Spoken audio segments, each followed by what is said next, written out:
welcome to the Ghosts of Harrenhal. My name's Simon. And I'm Mackelly. Thank you for joining us for episode 176 of our chapter-by-chapter book review of A Song of Ice and Fire by George Martin. Today we'll be discussing chapter 32 of A Storm of Swords. That's Tyrion 4. And as always, we're going to chat about the chapter and try not to spoil any future plot points for you. And hopefully, we'll provide you some entertainment along the way. We'll summarise what happened, discuss our thoughts on it, provide some useful background, compare it to the television show, indulge in a little pedantry, and cover some relevant news and listener correspondence. Be sure to check out the show notes. They'll provide some additional information about the characters and geography of this chapter. How are you, Mackelly? I'm doing just fine. I'm a single dad for the past couple days. Oh, she's Stacey, finally up and left. Yes, finally got tired of my shtick, and she's hightailed it out. Surprised it's taken 23 years for her to get up the gumption. Stacey's actually in training in Minneapolis, Minnesota, where the high today was 3 degrees. Ooh, chilly. Ooh, yes. Chilly. That's 3 Fahrenheit, European listeners. That's very cold. Yes. Thank you for reminding me of that. You always forget. I do always forget. And I had our windows open today. It was like 60 degrees, something Fahrenheit. So, but I did a thing. I don't know if I told you about the thing that I did. Do tell me. I went full remote work at work. I gave up my office. I think you told me that was going to happen. Yeah. Okay. Yeah. Well, I'll never see you again, will I? Well, so Stacey and I went and cleaned out my office this past weekend, just because I wanted to do it on the weekend, so I wasn't walking out the hallway, walking down the hallways with boxes of stuff. People think I got canned or something, so I did it when nobody was around in the secrecy. It was weird, I haven't really used that office much in the 3 years since the beginning of the pandemic, but it was weird and sad to leave it. As I was cleaning out my desk, I found all these like little handwritten notes from Molly from like 8 years ago, and even from little Ethan, because when I started at our company, Ethan was still in elementary school. So, it was kind of surreal and sad, but I'll give it to someone else who might use it more than I do. Do you think you and I are in different buildings, or I guess we were in different buildings? Do you think you might not have made that same decision? I think I was always destined to make that decision when it was offered. But I did take Stacey into your building because your building's very pretty on the inside. Yeah. And she had never been in there. You see, mid-pandemic, I moved into that pretty building, and now I'm kind of liking it. Now I'm going in more often than not. I'm quite enjoying it, being back there. Yeah. Keeping people at arm's length at the same time. Right. So, you see, I have the word comment and question mark. I assume you know what I'm referencing there. There's a comet in the sky, right? Yes. Yes. Are you going to seek it out? The first night I tried to seek it out, I was misunderstanding where it was in the sky, and I can't see it from my backyard because of my neighbour's tree. So I need to go somewhere else. But since that night, it's not been good weather for it. So I'm gonna make sure I see it, but I haven't seen it yet. I think tonight is a decently clear night. But you know what, Mackelly? We're doing this. You know what the problem is? I'm here with you. Right. Well, I was thinking, what we need to do? We need to do like we did before. Go to that field in the middle school near my house. Yeah. Set up your telescope, and we'll look at it together. That's perfect. Let's do that. The next clear night, let's do it. Okay. I'll ping you. All right. What do you got? How are you doing? What are you up to? I don't have much. It's been a dull kind of week. My sister, who is married to my brother-in-law, not entirely surprisingly, the brother-in-law who climbed the fence to pee. Right. Yes. That brother-in-law. that that brother-in-law. sister. She wants to know what episode that was in because she wants to listen to it. All right, listeners, let us know. Yeah, it kind of cracked me up that she was asking for that. But I listened to a few episodes to try and find it, but I couldn't remember where it was. So I don't, off the top of my head, know. I'm hoping some listener has, well, I guess if they stumbled across it just recently, it will be a while before they get to this one. Unless they're really ripping through episodes. We'll have to wait for it. There's a Discord channel on our Discord server for GOH quotes. So maybe it'll end up on there and we'll know. Yes, I've been really enjoying that because they often... Me too. I mean, I see them in writing and I'm like, I have no recall of that at all. Like the High Valyrian for pineapple. I was like, what is that about? That one I remembered because we were talking about Jakaris. Yes, that's exactly right. But I had to go and listen to it again to find out what it was about. Yes, it was a really good idea by Kebby Lebby to create that channel. So my other story from this week is really not. It's really mundane, but it kind of cracked me up because Carson. I'm not slovenly, but I'm clumsy. I am clumsy for sure. If I've got something in my hand, if I've got two things in my hands, I'm going to drop one of them. Okay. Definitely. Right. Carson was coming home from work. I think it was last Wednesday. It was raining torrentially when she was leaving her work, and she had some important papers that she had to fill in. She's going through this accreditation at the school, and she has to fill in. It's all sort of legal things. They're checking on her back. It's all background checks. So she had to be careful with these papers. So she put them against her chest and put her coat over it and ran to the car. And then the drive home. It's a mile. I mean, it's 1 mile from our house where she works, but it was just long enough to forget what she'd done. So when she got home, she opened the door of the car, stood up, and dropped all of these papers, which she had so carefully avoided getting a single drop of rain onto, into a torrent of water that was rolling down our driveway. They were all absolutely soaked. I was like, oh, well played. Was it your fault? It was your fault, actually. She talked to Stacey. Oh no! Well, I hope she was able to recover from that. Yeah, there was some use of clothes pegs to dry them out. Right. Well, we do have a rather Tyrion chapters, especially any chapter in King's Landing, tends to hit hard with the information. So let's get down to business, shall we? We shall. How did we leave Tyrion Lannister? So last we saw of Tyrion, he was attending a small council meeting. He was sizing up the new players in town and learning the latest news of the city, realm, and within his own family. Some of the highlights included the reformation of the Lannister army in Lannisport, Littlefinger leaving for the Vale to woo Lysa Arryn and bring her and her army to the Lannister side, and the divvying up of the spoils of war. When the meeting broke up and only the Lannister family remained, Tywin announced impending nuptials for Tyrion and Cersei, not to each other, although with the Lannisters, you can't put it past them. Yeah, you gotta clarify. Cersei will wed a suitor yet to be determined, but the leading candidate was Willas Tyrell. Tywin had a much more specific match for Tyrion. He'll wed none other than Sansa Stark. Since then, through a Sansa chapter, we know that wedding has happened. And is not the happiest of marriages. Not the happiest, not the worst. Not the worst. Not exactly paradise on Earth either. So, Mackelly, why don't we give the summary of this one? I think we can do that. Tyrion, accompanied by Bronn, surveys the harbor and walls outside King's Landing. It's all been destroyed from the battle. The cost of repair will be ruinous, but can't be avoided. The realm relies on this port. Tyrion figures it was him who burned most of it, so it's only fair he be the one to lead the rebuilding. It wasn't supposed to be Tyrion who led this endeavour. His uncle Kevin was given the task.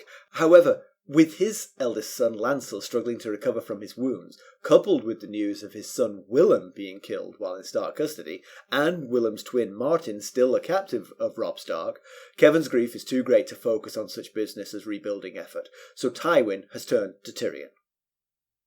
Tyrion can't help but hold the mess he's in against Littlefinger. He sailed off to bed Lysa Arryn and rule the Vale alongside her. Meanwhile, Tyrion is stuck figuring out how to pay for everything here in King's Landing. It's not just the reconstruction costs that have Tyrion in a foul mood. His marriage has an equal part to play. He has still not consummated his marriage with Sansa Stark, and somehow half the castle is aware of that fact. What he can't figure out is if Sansa spilled the beans to her bedmaids, who all work for Cersei, or if Varys' little birds have been busy. Not that it matters, his wife hates him all the same, and nothing he can do will change that. One thing Tyrion is sure of is that he wants her. Not just for her claim to Winterfell. He wants her in all the ways, to comfort her, laugh with her, hear her joys and sorrows, and to have her lust. However, he figures he has about as much of a chance of that as being as tall as Jaime and as strong as the mountain. As for Shea, she seems unconcerned about the marriage. When he told her of his father's wedding plans, she'd already known, having heard through the rumour mill. She doesn't care. Sansa's a little girl. He'll get her pregnant and return to Shea. Tyrion had hoped for a little more fuss from her. After inspecting the damages, Bronn and Tyrion make their way through the streets of King's Landing to a wine sink in a rather run-down section of town. There, Tyrion finds Symon Silver Tongue. Tyrion suggests Symon take his singing on the road to Essos, specifically all 9 free cities. Symon wants Tyrion to hear him sing first. He begins a song about a rich man with golden hands who lives on a hill and that secretly loves a common woman. A song Tyrion is not fond of. You know, me and my namesake have almost nothing in common. I mean, he's musical, and he's stupid as well. Symon tells Tyrion he's going to sing the night of the king's wedding. If Tyrion can get him a spot in the singing competition during the wedding festivities, he'll sing his old, well-known songs. However, if he's not part of the royal wedding, he'll try out the new material in a wine sink. Tyrion tells him that Bronn will call on him soon. Outside the wine sink, that is, Tyrion tells Bronn to call on Symon in 3 days with news of his spot in the festivities. How nice. However, Bronn is to make sure Symon's body or body parts are never found. Bronn knows the perfect bowl of brown and flea bottom for Symon. Ooh. Uh-oh. No, thank you, I don't. Upon returning to the Red Keep, Tyrion learns that his father has summoned him to the Tower of the Hand. Tyrion enters his father's chambers to discover Tywin talking with an armourer and inspecting a sword. It's a Valyrian steel sword meant for Joffrey as a wedding gift, to rival the rumoured flaming sword of Stannis. The sword has a larger but less ornate counterpart on the table. That one's meant for Jaime. When the armourer leaves, Tyrion gives a report of the damages he's inspected and his inability to pay for the repairs, with payments still ongoing for the wildfire and the chain and the ever-growing cost of the royal wedding. Tyrion suggests cutting back on the extravagance of the wedding, but Tywin feels it's important to show the family's wealth. Tywin makes it clear that if Tyrion can't find a way to pay for it all, he'll find someone who can. Tyrion assures his father he'll find the coin. Tywin changes the subject to Tyrion's marriage. He wants the marriage consummated, and soon. Tyrion argues that Sansa is too young, but his father is unconcerned. She's old enough to be the Lady of Winterfell when her brother is dead. If Tyrion gets her with child, Winterfell is basically his. Tyrion asks about Cersei's betrothal to Willas Tyrell. Seems Mace Tyrell rejected the idea on the grounds that Cersei is too old and used. Tywin blames Olenna Tyrell for the rejection. Grand Maester Pycelle arrives with a letter from the Night's Watch with a plea for men. Castle Black has received a letter from Lord Commander Jeor Mormont that the Ranging was attacked and he fears that the Lord Commander might be dead. Other birds have returned with no additional messages. Tywin thinks the Night's Watch might be useful if led by the right man, and Grand Maester Pycelle suggests one Janos Slynt. He commands Pycelle to craft a letter saying King Joffrey can't spare the men right now. However, he sends his best to his dear friend, Lord Janos Slynt. Yeah, not to dwell on my namesake, but singing that song to Tyrion, I know. I mean, you might as well just be wrapping a noose around your neck. I mean, right. I'm just gonna put on these concrete shoes and go jump in the the harbor. I'm gonna stand right on the edge, you know. Yes, right. Yeah, wearing crazy. concrete shoes. See if anybody pushes me in, possibly. Yeah. But so we mentioned very early in the summary, and I kept asking Simon if I thought I needed to reiterate what I was referring to when I said damages. Question, listener. What damage was Tyrion inspecting? He was inspecting the damage to the harbour and the walls, right? Yes, right. I remember. So, and if I remember, they can remember. Right. Yes, that seems to make sense. But so when he's out there, he's out among the masses, and he's thinking that no one's going to touch him because he's riding along with Bronn. However, he feels like if he was riding by himself, the masses would pull him down and beat him over the head with a cobblestone like they did for Preston Greenfield. So you can see that the trauma of the riot is still weighing on his mind and affecting him. But I think he's a little bit... I mean, obviously, he's a bit of an egomaniac, Tyrion. And so he thinks the world revolves around him. I don't think he's right in this. The riot that cost Preston Greenfield his head was because the people were starving. The Tyrells have basically lifted the siege of King's Landing, and now there's food again. They don't like Tyrion, but they're not going to riot while they're not hungry. I agree with most of that. Yes, I agree. I don't think a riot is imminent, although Tyrion does mention that despite the Tyrells bringing in food on Marjorie's behalf, there's still outrageous inflation going on with what food is available. So there's probably a lot of people that can't afford to buy the incredibly overpriced food that are angry and bitter. And probably a lot of people that lost their hovels that he tore down off of the outside of the walls. Yeah. And he told Bronn, Tyrion says they swarm in faster than the rats. And Bronn says if you kill them, they won't swarm back in. And Tyrion says, don't do that. But if they start building stuff up against the walls, tear that down immediately. So, but in a kind of surprising departure from the typical Lannister mindset, Tyrion thinks to himself, well, I burned most of this. It's only just that I should rebuild it. And, I don't think he meant it, though. I think what he would much rather happen is Kevin Lannister was get out of his crying fit and come and deal with this stuff. Yeah, it's certainly been a rough go for Kevin. Yeah.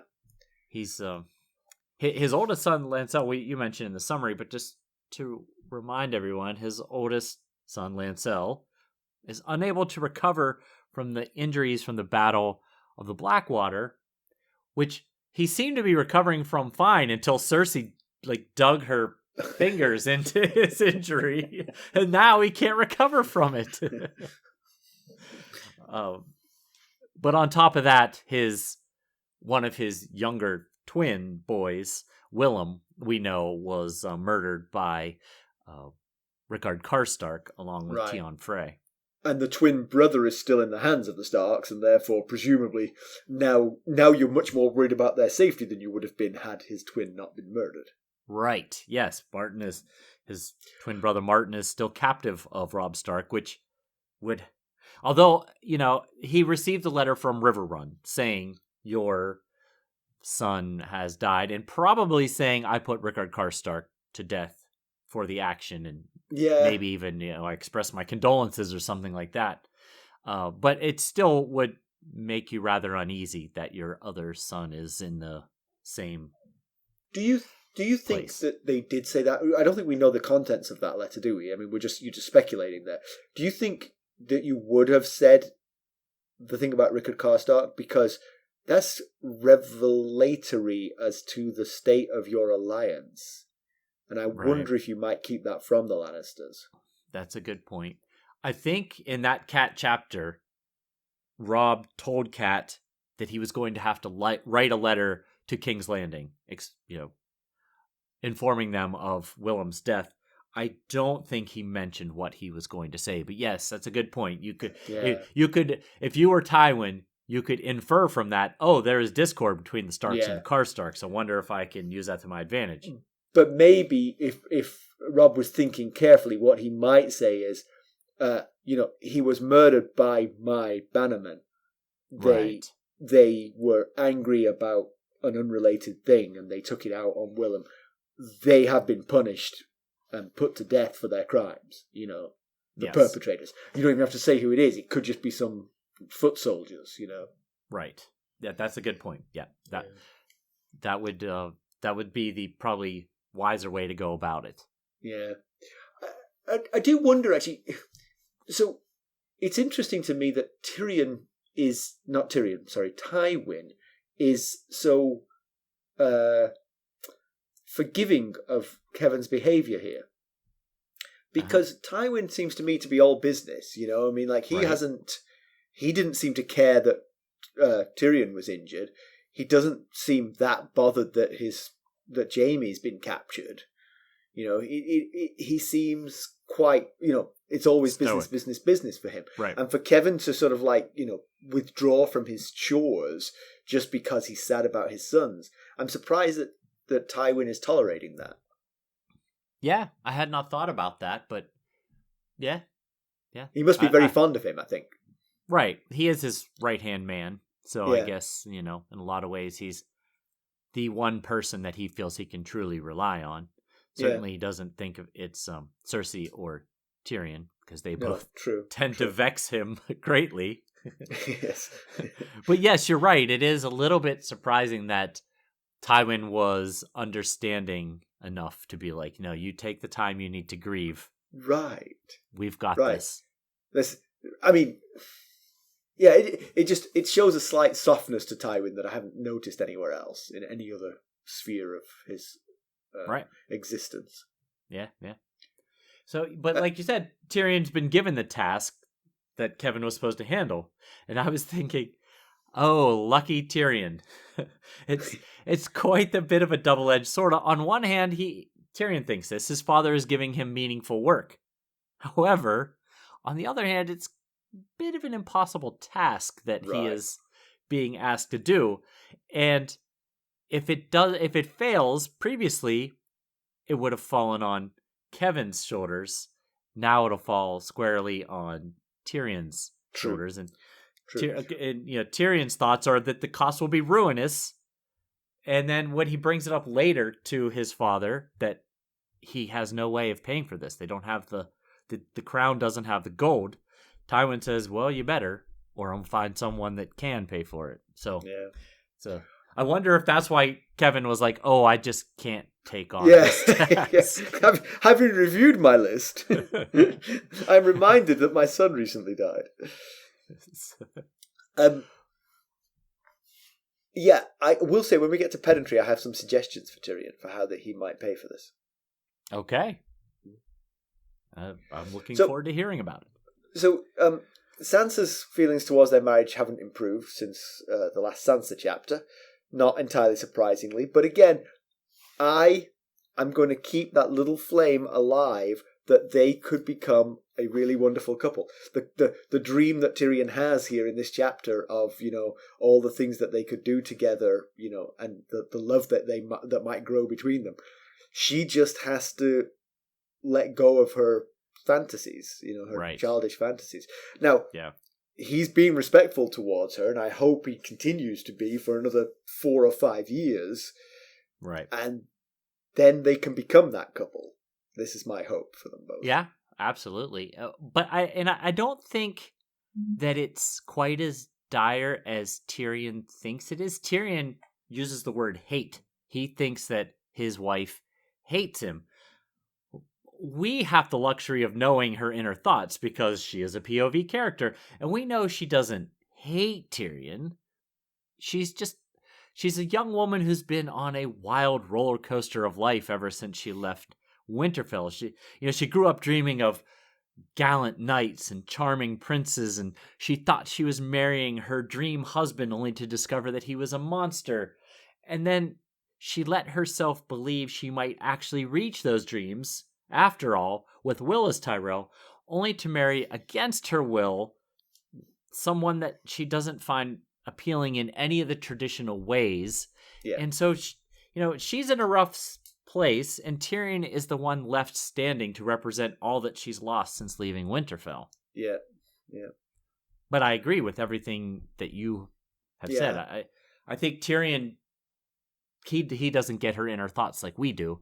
I will say, you're absolutely right. Her innermost thoughts do reveal that she is grateful to Tyrion for the various things that he's done for her.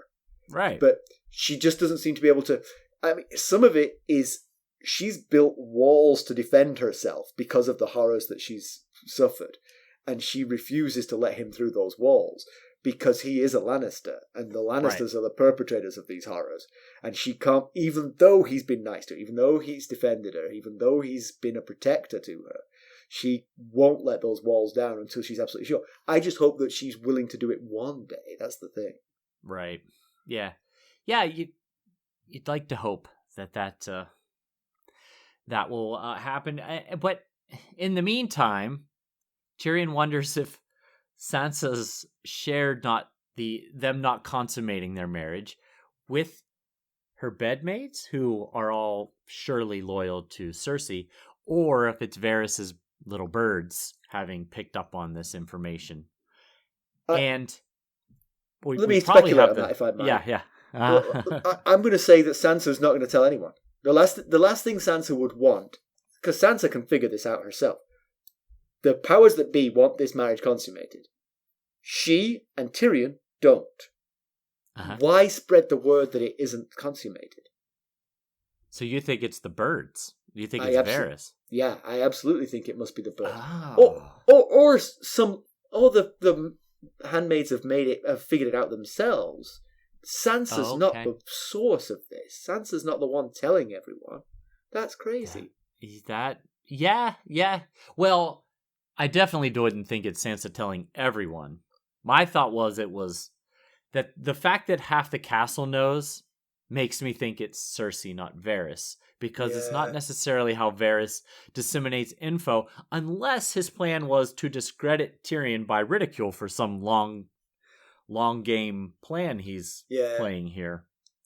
And of course, Sansa could be duped into it by a cunning handmaid. If a handmaid said, well, what's he like in bed, if you know what I mean? Yes. She might say, oh my God, no. Well, one thing we know about Sansa is she keeps her lips tight when it comes to revealing information. No mistakes there. I do have to say, I think that Tyrion is being outplayed by characters like Littlefinger here, because Littlefinger, if he was in Tyrion's shoes here, he would be on the offense. He would be rolling out a counter narrative to the story that's going around. And the beauty of that is you could get Sansa to play into it. Because if Tyrion and Sansa hatched a plot to say, oh, we've consummated the marriage, often, then that makes sense. They would totally, that word would get out, and then the other story dies on the vine, Yeah, if he explained to Sansa the reason why they need to pretend, which she doesn't really need explained to her, I would think. But absolutely. But if you need to, explain. This is going to be a forced situation if we don't say that it's happened. So I need you to go along with this plan. Exactly. You have two choices: do this or say you did this. Right? Yes. Yeah. We've often talked that Tyrion is not the best PR guy. Yeah. His PR game is a little on the weaker side. Yeah. But and then later, he's thinking about the fact that Tywin has gotten this knowledge. Tywin knows that they haven't consummated their marriage, and he's wondering he asks Tywin, was it my sister that I have to thank for this, or has a little spider been whispering to you? And Tyrion thinks to himself, he doesn't say this out loud, but that with all the things that have gone on beneath Cersei's blankets, you'd think she'd have the decency to keep her nose out of what's going on in my marital bed. And it just got me thinking obviously know of Jaime, and we know of Lancel, but Lancel's been injured since the battle and can't leave his sickbed. And I just wonder, the way he phrased that, of all the things that have gone on beneath Cersei's blankets, are there others as well? Well, yeah. It does suggest that. I mean, there was presumably Robert Baratheon occasionally. Occasionally. Not often, but yeah. Right. So she's definitely got more experience than Jaime, that's for sure. But right, but that one was he was her king and her husband, and that was expected. Jaime, I'm not slut shaming here. I'm simply listing. No, I just mean, so if this is the case, if what he's saying is what we're indicating he's saying, it just reminds you of how different the twins are. Jaime's only been with Cersei. He told Brienne he only wants to be with Cersei. And, if this may be indicating more sword activity in Cersei's bedchamber, it would indicate she's clearly of a different mindset than Jaime. But Cersei's made that point before, that she doesn't have the outlets that Jaime, for instance, has to express her power. Her power can't be expressed by arms, but it can be expressed by manipulating people, and that sometimes requires her feminine wiles to come to play. The one example that I thought of there was the Kettle Blacks. Weren't the Kettle Blacks? Didn't Tyrion suspect that she might be doing something with the Kettle Blacks? Yeah, what you're thinking of is Varys, when they met in Varys's chamber, I believe is where the conversation happened. Varys suggested that Cersei had offerings for Osmond Kettleblack that Tyrion can't match. Right. Which was, suggesting that she is offering sexual activity that Tyrion is not capable of matching. Right. Yes. So yeah, I mean, yeah, she and Jaime are different, but she is confined by her gender to certain things that she can do. And True. She is trying to use some of those to her advantage. Most of them are disadvantageous to her. Right. So, support Cersei in this. So Tyrion has done the honourable thing, not touching Sansa until she wants him to. He is risking never touching Sansa, and also he's certainly risking the ire of his father. And of course, the fact that this has all gotten out, he's more of a laughingstock than ever.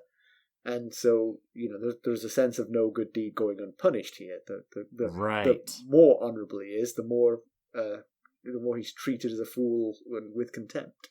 That no deed going unpunished is the same thought that came to my mind when I thought of him thinking about this. What all this makes me think of is him back in Shea's bed, a while back in Clash of Kings, I think it was, when he was laying there in her bed and he was thinking about the power, the title, the girl, how he had it all.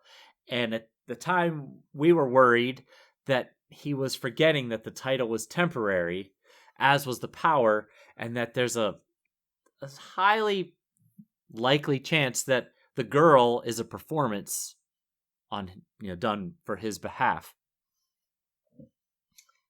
Yes. Certainly in this chapter, he's revealing. There is a revelation to me in this chapter, which is Tyrion wants Sansa. He wants Sansa in a way that makes you think. It sounds like he wants Sansa, and there would be no room for anyone else. There would be no room for a Shea in that situation. If he were to get there, he's not sure he's going to get there, but he'd like to get there, it seems. And then where does that leave Shea? On the outs for sure. Now, Shea's attitude seems sensible and possibly logical in that Sansa is rejecting him, and therefore he's going to come back to Shea. But long term, that might not be viable. Yeah, I'd like to think that Tyrion would be all in if Sansa was willing, as he suggests he's all in. He thinks to us, he thinks to himself, I want her, And he lists all the ways, not just I want her in a sexual way or I want her for her claim to Winterfell, but to laugh and to cry and to share successes and failures and all the things. But, it seems like the ball rests in Sansa's court here. Yeah, that's very true. Because Tyrion and Shea are both sort of in stasis waiting for Sansa to change. Their stasis brings them together because they are in love with each other. And I know you and I have a slightly different opinion of this. I think we both think Tyrion's pretty much in love with Shea. Yes. But I will say this chapter has made me realize that his love is kind of boxed. It's not infinite. Right. He's willing to walk away. But I actually believe that Shea has fallen in love with Tyrion. And I think you still see her as being an actor more cold and calculating than that. Yes, I know. It's very cynical of me, isn't it? But It is. Here's my argument for why I think Shea's fallen in love with Tyrion.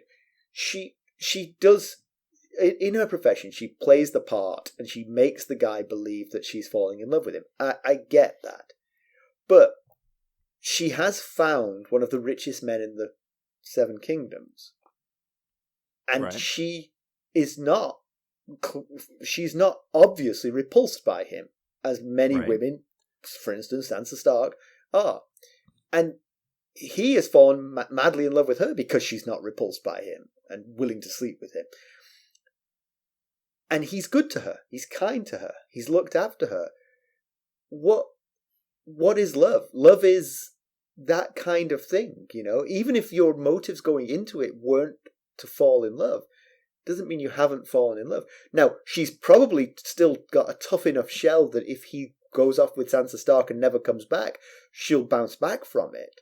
But I honestly believe that she is in love with Tyrion almost as much as he is with her.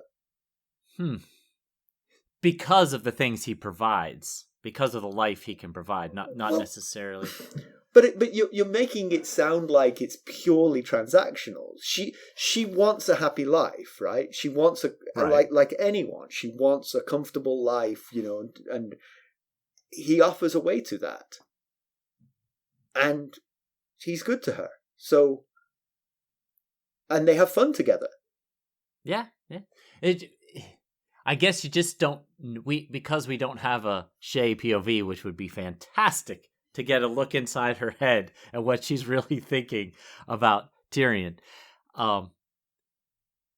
It's a matter of whether she is looking at him as her meal ticket and willing to play the part as much as she needs to in order to take advantage of that meal ticket, or if Tyrion was exiled from the Lannister family, would she stay with him if he was just Tyrion, the guy who he is, the kind guy that loves her, Right. That's good to her and loves her. A lot of men and women who are not prostitutes make a similar calculation, before they settle down with someone, That is true. Absolutely. You got to factor that in. Yeah, absolutely. I think as a prostitute, she is just more, that is more to the fore of her mind. There is more of a calculating layer to her than there would be to a non-prostitute, perhaps. Yeah. You make solid points. It's really not possible to know without getting into her head. But the thing is, of course, marriage is transactional, especially when there's a financial imbalance between the two. It's inevitably transactional. If one person is richer than the other, then that poorer person is getting financial leg up by marrying that person. And is that in their mind? Yeah, it's in their mind. It may not be the driver, but it's in their mind. Anyway, we've dwelled on Tyrion and Shea long enough. We've got other topics to cover. Yeah. So as you said, there's still some food shortages. The Tyrells have bringing in food from the Reach on Marjorie's behalf. The city's overcrowded, both because of the war in the Riverlands and, of course, the local environs have been sort of destroyed, so people have moved into the city. People can't return home. It's too dangerous to go back out there, and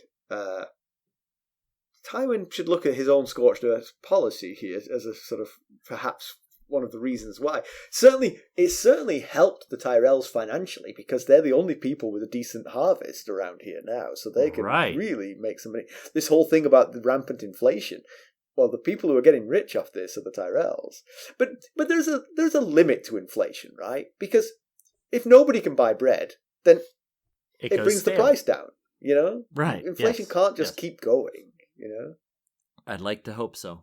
I feel like I get poorer by the day, so I'd like to hope that it ends at some point. And we talked about it earlier. I don't think that we're in store for a riot, and not entirely just because the city is more well fed, but also because Tywin's in control. Right, that makes a difference. Yeah. So Tyrion then pays a visit to Symon Silver Tongue. When Tyrion met Shea in Varys' chamber, she mentioned advising Tander Stokeworth to hire him to play to help soothe Lollys. Yeah, remember, he was the one that filled Shea's head with the wonders at the wedding feast, and then she asked Tyrion if she could go because it sounded so wonderful, and Tyrion was thinking, oh, this Symon Silver Tongue, I owe him in a lot of ways. Mm-hmm. And then at the end of that chapter, Tyrion tells Bronn, go find Symon Silver Tongue before somebody else does. Yeah. So, but, Well, go. Yeah, go on. Well, I was just going to say, to me it seems like you are in a position, Symon Silver Tongue, to extort some money out of Tyrion Lannister. But you've got to realise that the amount of money you can extort from him is only so big before it moves over into, I'm going to kill you. Yeah. And it's not a very big pile of money. And a pile of money enough to get me 9 dates in Essos, that's pretty good. I'll take that, you know? Right. Yeah, so what happens is Tyrion, like we said in the summary, suggests Symon Silver Tongue go off to Essos for 9 years, a year in each of the 9 free cities. And Symon says, oh, but you've never heard me sing. And he sings the song that we mentioned. And before he says that, before he starts singing his song, Tyrion reaches into the folds of his cloak and reaches for the bag of gold coins, gold dragons that he has. And then as soon as Symon starts singing, he takes his hand back out without the gold. Right. So it's pretty clear that he meant what he was originally offering. I will pay you to go away. Right. You could live pretty well off of the 30-some golden dragons I was going to give you. Right, exactly. You were going to become rich and you were going to be, have a new start somewhere. But now, as soon as you did that, you went from being someone I can pay off to someone I have to kill. Yeah. And yeah. You know what? He probably hasn't seen TV shows like we have. He doesn't know. Yeah, he got too greedy. He clearly underestimated Tyrion's capacity to do him harm. And I don't know, maybe I'm not looking at it the right way. He didn't sing us the whole song, but it was odd that Symon thought he had the upper hand with the little leverage that he had. When you think about it, what's the big threat? To sing a song to a group of ruffians in a wine sink? Okay, maybe that gets back to Cersei and Tywin eventually, but compare that to Tyrion's ability to make you dead at any moment. It's pretty small potatoes. Yeah. Horrible miscalculation by Symon, and I believe we've seen the last of him. I really like the fact that Bronn is to go back to tell him, oh, we've got you a place at the wedding. You can be one of the 9 singers. Oh, and by the way. Yes. As if you need a cover story for that. He did as he promised. He said, on my word as a Lannister, Bronn will call on you. Yes, indeed. So Tyrion next goes to Tywin, and Tywin's examining 2 Valyrian steel swords. Now, the Lannisters for years have coveted a Valyrian steel sword. They've tried to buy them from people, as I understand it, and never been able to. Now they've got 2. Right. one's for Joffrey, the smaller one, and then one is for my son, which is a charming thing to say to your other son. Yeah. As always, Tywin. I like that phrasing. Yeah, so I think the first question that, is that comes to mind here is, where did Tywin get the steel for these swords? Because it's not easy to come by. Yes. Yes, and we know that they weren't established. These swords didn't exist previously because, first of all, the armorer, who happens to be Tobo Mott, Gendry's former master, he is making they're working on finishing up these swords, and he's explaining how he tried to use this red dye that didn't take very well. And when Tyrion says, "Oh, I see, a sword for Joff, a sword for Jaime, and not even a dagger for the dwarf," Tywin's response is, "There was only enough steel for 2 swords. If you want a dagger, go to the armory and get yourself one." Right. So it's come from somewhere. It's not easy to buy. It's impossible to buy. For generations, they've wanted one of these. So the only thing I can think of, and I don't know if this is a spoiler, but where is Ned Stark's sword Ice? Well, last we saw, the headsman, Sir Illian Payne, was running around with it. Didn't he use it on Ned himself? He did use it on Ned himself, yes. There you are. Okay. And it was a big sword, so it might even have enough Valyrian steel for 2 swords. It's possible. That is certainly one of the options. Well, that's not very nice, is it? No, not at all. Not at all. And yeah, well, we'll see. Yeah, we don't know for a fact that's it, but that's the logical conclusion here. Right. And I will say that Tobo Mott, he is Cahoric, like Vargo Hoat. Yep. But it seems, based on the dialogue here, that Hoat's lisp isn't simply a speech style of the Cahoric, because Tobo Mott does not. Of course, they were talking about rubies, not sapphires, so we never got to fully test it 1-to-1, but it doesn't seem like it. And also Tyrion mentions that this sword, the first sword he sees, is Joff's, and he says that is much too much sword for Joff. And I was thinking, no doubt. What are the chances by the end of the week after Joff's wedding, either him or some random person hasn't lost an appendage? Joff wielding that sword around. Yes. Tyrion wonders if Jaime will ever live to see the sword. Tywin must think so. Is it just wishful thinking, or does he have some intel? Does he know that Jaime's in the wind? So yeah, that's a good question. Does Tywin know? We know the word is starting to spread throughout the Riverland, so it's not unheard of for the word to have made it all the way to King's Landing. But he doesn't mention the news to Tyrion, and despite his clear dislike for Tyrion, he does let him in on most of the news. He tells him about Mace Tyrell rejecting the Cersei Willis betrothal, and he starts to talk about other ideas he has for Cersei's marriage when Grand Maester Pycelle comes in, and he lets Tyrion stay to hear about what's going on at Castle Black and what they want. So he does let him stay in the know. So you'd think if he had heard that Jaime is on the loose, he would say something, mention it to him. Yep. So the Cersei Willis wedding does not appear to be going to happen. Nope. It's been rejected by Mace Tyrell, but Tyrion thinks that was probably Olenna Tyrell, or was it Tywin that thinks that? Who thinks Tywin? It's Tywin who thinks Olenna's behind that, right? Yep.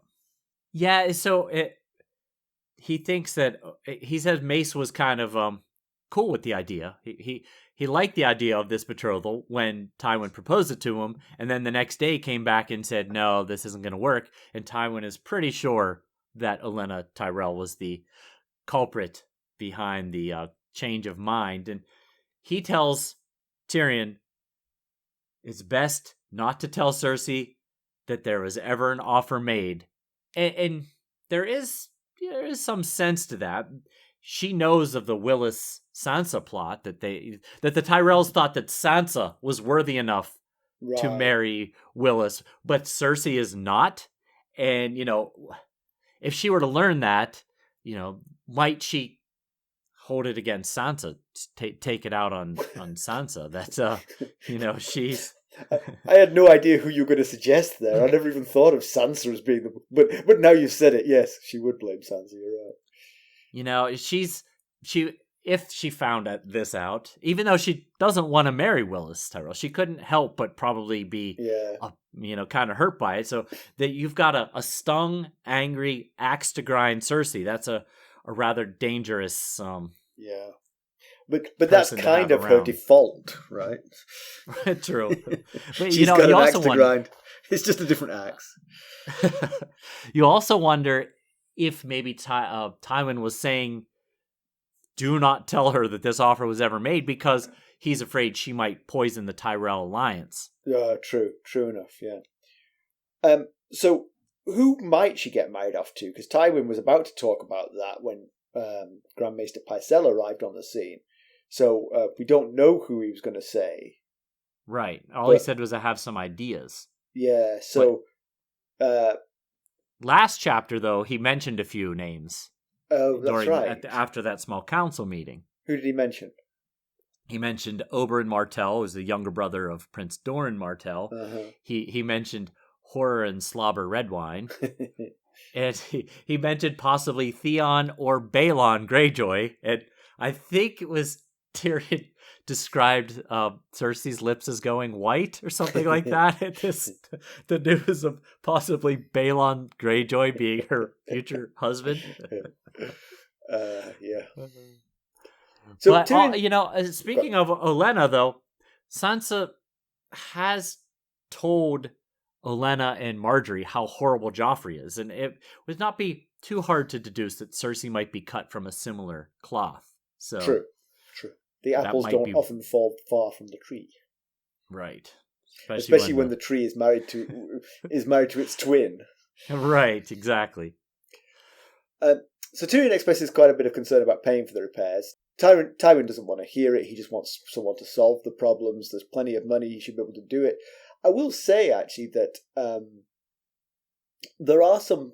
Well, like I say, I'll delay it until we get to pedantry, because I think it's worthy of pedantry, what I'm going to say. Okay. Because there's things you shouldn't be paying for at this point. Okay. I'm looking forward to it.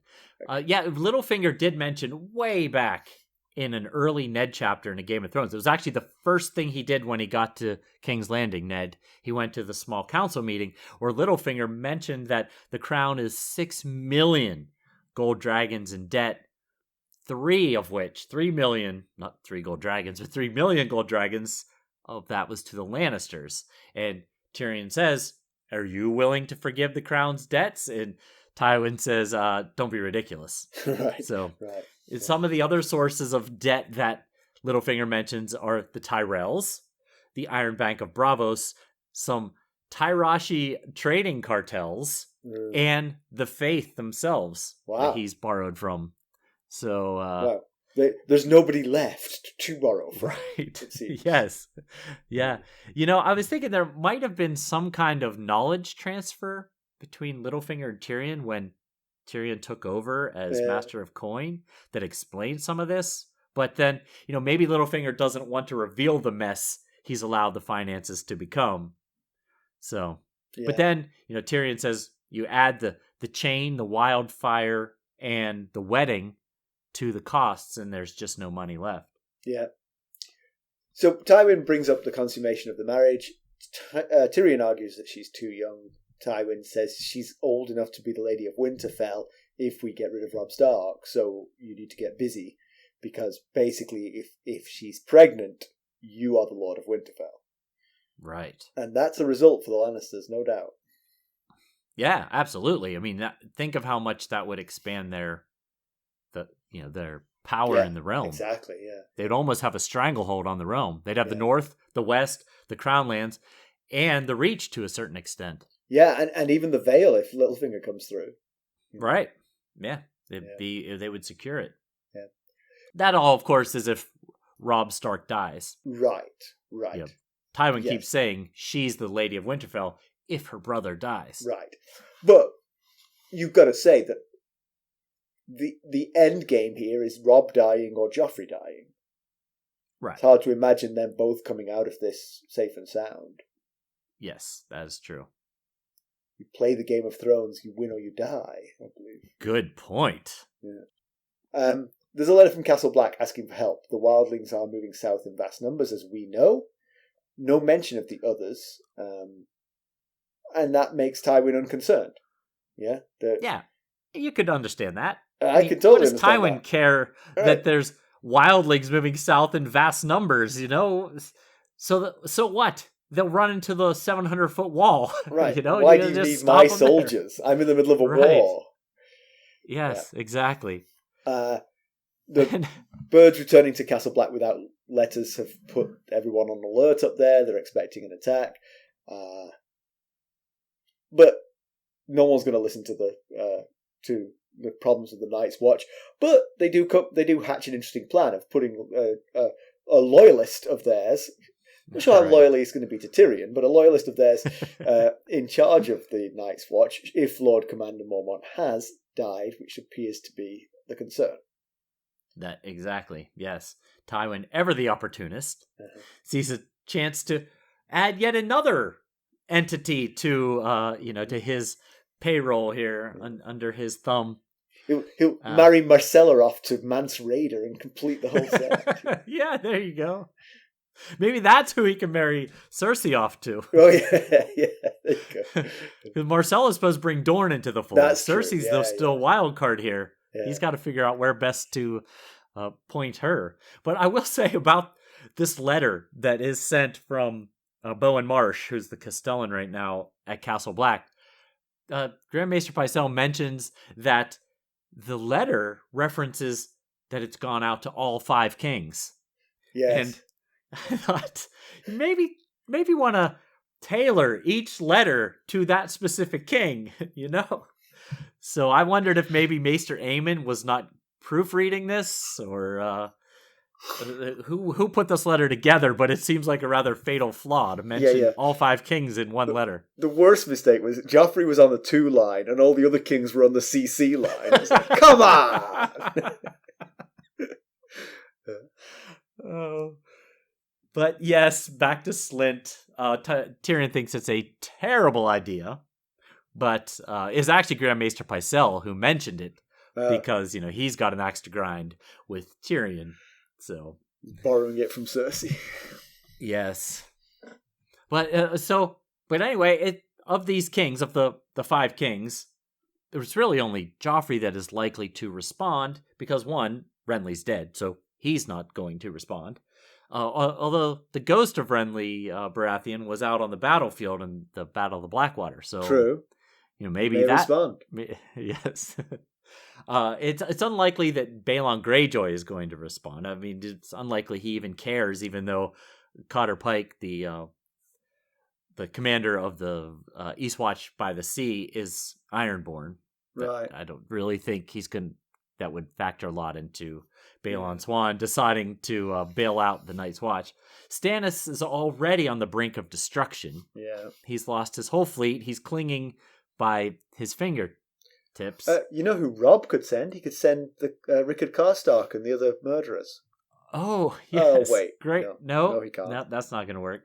Yeah, so we don't know how much Bowen Marsh knows about what's going on with the North, but if he sent a letter to Winterfell, it's going to be returned to sender because there's nobody home.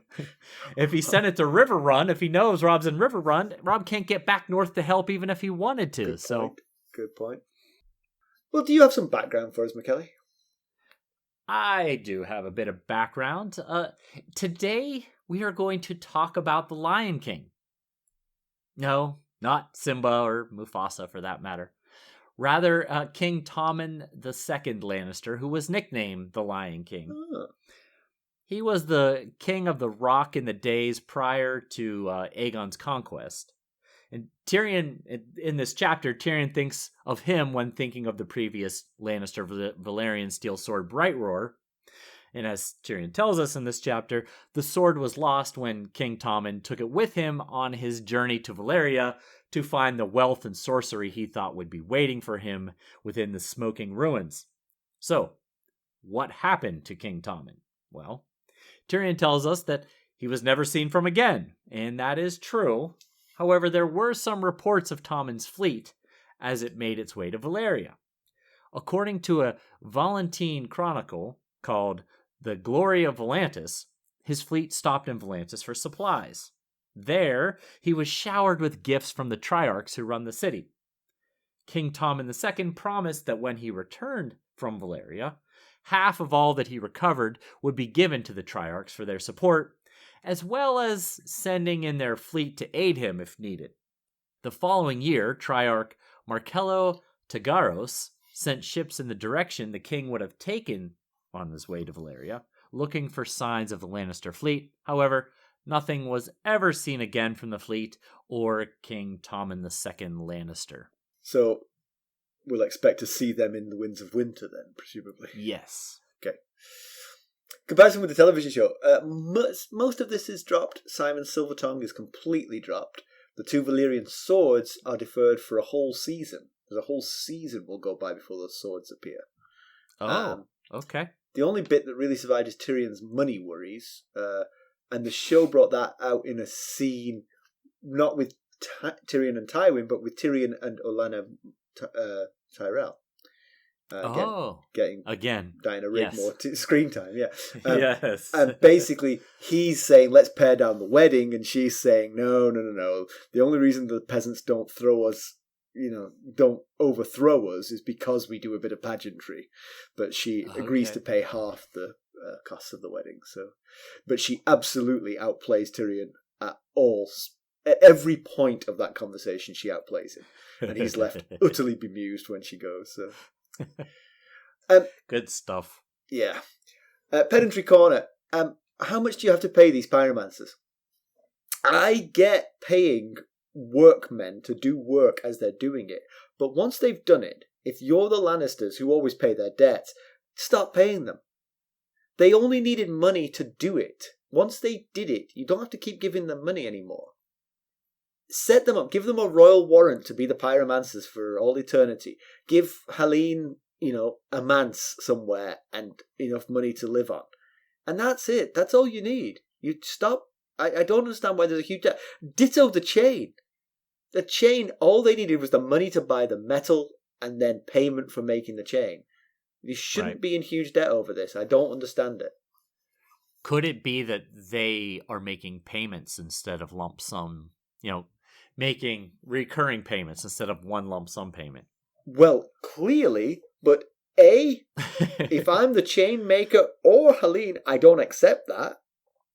The reason I want payment for this is because I got to pay these people. Yeah, I need it up front, my friend.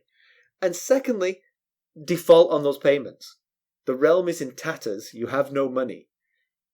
Right. Yeah. I see what you're saying. What are they going to do if you? What are they going to do exactly? We're gonna have to defer this payment until the realm gets in better. Exactly. I just straight. Yeah. There's no two ways about it. I just don't understand why you would even worry about those debts when you've got things you have to pay to happen now. You pay for those now and worry about the debts tomorrow. And you have more pressing debts like, to the Iron Bank and to the Faith and things, entities that could affect you more negatively. Exactly. That could actually put a squeeze on you. Yes, right. For sure. News and notes. Well, it wasn't a very news-heavy day out there in the A Song of Ice and Fire world, or week, I should say. I disagree because of what I see written on this sheet. Yes. So let's talk about GOH news. I don't know if everyone has gone out and looked. I put it on all of our social medias, but we have a beautifully designed new shirt that was designed by the incredibly talented artist, Jenny of Oldstones. Yes, round of applause for Jenny. I was very impressed. It is her first effort that she has produced of GOH artwork, and it's very cool. It's beautiful. I'm definitely getting myself a copy of that one. It's really nice. Yes, and it's out there on our Threadless site, so go check it out. It's in t-shirt form only right now, but I'll look to expand it to sweatshirts and other things as I get time to. And we got a review on Apple Podcasts by Angry Johnny's Running Buddy. which it was entitled Hour of Joy. Not to be confused with the Tower of Joy. Not the Tower. Yes, I know. I like the pun he made. Yes. Well, or she made. I mean, Johnny sounds like a fella, but Angry Johnny's running buddy could be a lady. So that's true. Just discovered these wonderful guys in a moment when I was hoping against hope that George Martin is going to finish The Winds of Winter. This podcast is a perfect and eminently interesting, in quotes, way to fill the time while we wait. The two hosts brings much joy to it, and their genuine respect for and friendship with each other makes it an enjoyable listen through and through. If you've already read the books or seen the show, it's particularly funny to hear them dance around potential spoilers which they strive not to reveal. Thankful that these guys have seen fit to put this much time into the project, and hope that all their apparent love for the work inspires George Martin to finish the story that has brought so much joy to so many of us. Yes, can you imagine, Mackelly, if we were to influence George Martin? We were the influential force behind Winds of Winter. Poor guys making that podcast. I should really finish this book. Well, I'd like him to put that at the beginning of the book. Yeah. I was really struggling. Yeah. To Mackelly and Simon. Yes. Thank you for being the inspiration behind finishing this thing. and to Angry Johnny's running buddy for bringing it to my attention. Right. Well, Angry Johnny's running buddy, thank you. That's very, very kind review, and we appreciate it. Yes, thank you so very much. Yeah.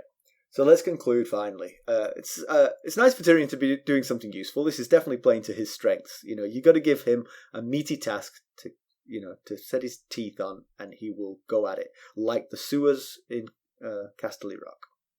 Yeah, Tyrion he's a very capable person when given a task, and he takes his tasks seriously, so it is good to see him be given a true useful task here, even though it does also feel a bit like Mission Impossible. Yeah.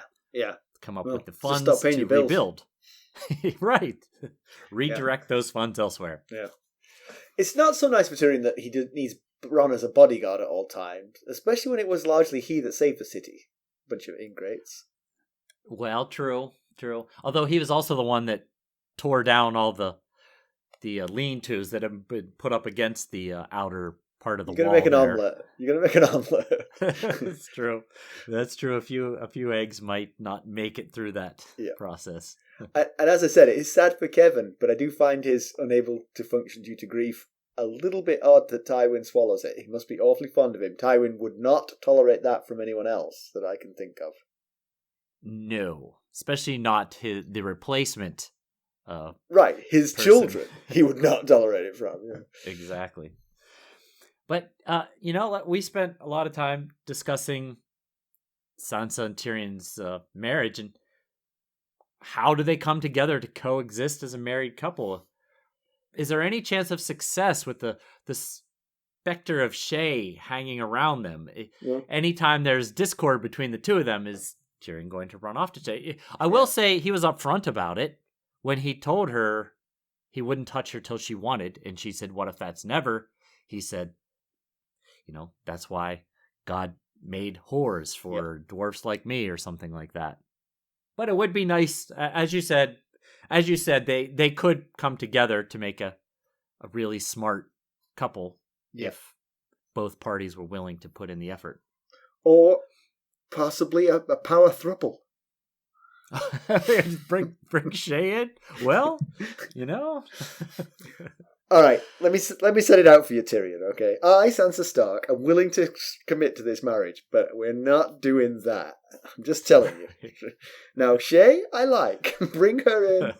She takes care of that. Yeah, sure. Everything works. Yeah, I get it. I see how the pieces fit together here. Yeah. And the Lannisters have finally got their hands on Valyrian steel swords. Some boon of victory from the Battle of the Blackwater. Can't imagine there were too many Valyrian steel swords flashing around there. Yeah, Tyrion mentions that there's as many as 200 swords still in the realm. Maybe one of the lesser houses that they had tried to buy their swords before, now they've basically just taken it. Or another option, which you pointed out, is Sir Illiam Payne, the headsman, is running around with one of the largest, rarest swords in all the realm. Is that possible that maybe Tywin said, "Give me that thing. What are you doing running around with that?" But the flip side of that is, it's just absolutely the final disrespect to the Starks, if that's what gosh. you've done. I mean, Yes. now you're going to have to fight the Starks until they're all gone. There's no more. Right. There's no possible conciliation. If you've melted down ice, that's too much. That's a lot. Much. It's definitely. Who have we got next time? Well, next we are off to visit Sam north of the wall. Tarly? Samwell Tarly, right. Oh. So, we'll get an idea of whether Lord Commander Mormont is alive or dead, and whether Jaina Slynt might be God help us. There might be an opening for Lord Jaina Slynt to step into. We will see, I guess. Well, good. There are 3 ways that you can help us. You could leave us a review. You could buy some merchandise, including the lovely new shirt that was designed by our very own Jenny of Oldstones at ghostsofharrenhal.threadless.com. Or you could buy us a cup of Arbor Gold at buymeacoffee.com/ghostsharrenhal, where you could become a sustainer at the Lord Paramount or Knight of the Realm level and get lots of lovely benefits. That's right. And of course, you can reach us at ghost.harrenhal@gmail.com, but we'd also love if you go out and follow us on our social medias on Twitter at Ghost Harrenhal. We're on Facebook, Instagram. Please come join the conversation on Discord. We have a lot of fun there. And don't forget, please go subscribe and listen to our YouTube channel. Thanks for listening. Thanks. Bye. Bye.